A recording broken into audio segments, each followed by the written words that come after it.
એક નાનકડું ગામ હતું. તે ગામમાં રાઘવ નામનો એક છોકરો રહેતો.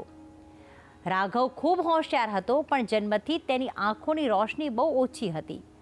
તેને સ્પષ્ટ રીતે કંઈ દેખાતું ન હતું. ગામના બીજા બાળકો તેની મજાક ઉડાવતા અને કહેતા કે આ શું કરશે જીવનમાં, તેને તો કંઈ દેખાતું જ નથી.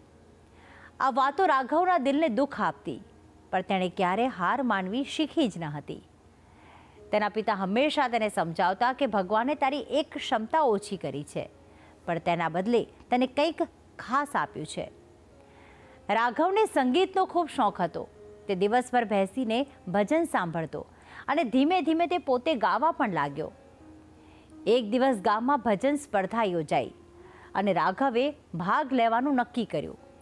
લોકો હસવા લાગ્યા કે જેને કંઈ દેખાતું નથી એ શું ગાશે, પણ રાઘવે કોઈની વાત સાંભળી નહીં. જ્યારે તેનો વારો આવ્યો ત્યારે તેણે આંખો બંધ કરી અને ભગવાનનું સ્મરણ કરીને ગાવાનું શરૂ કર્યું. તેના અવાજમાં એવી ભક્તિ હતી, એવો ભાવ હતો કે આખો માહોલ શાંત થઈ ગયો.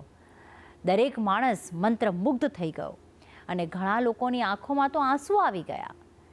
જ્યારે પરિણામ જાહેર થયું ત્યારે રાઘવ પ્રથમ આવ્યો.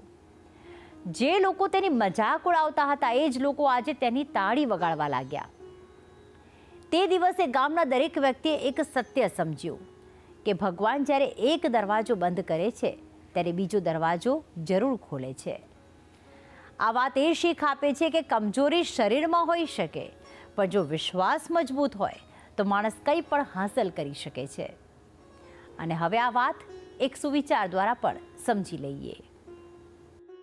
આજનો સુવિચાર: ભગવાન જ્યારે એક ક્ષમતા કરતાં ઓછું આપે છે ત્યારે તેનાથી પણ મોટી એક શક્તિ જરૂર આપે છે. જરૂર છે તો ફક્ત તેને ઓળખવાની.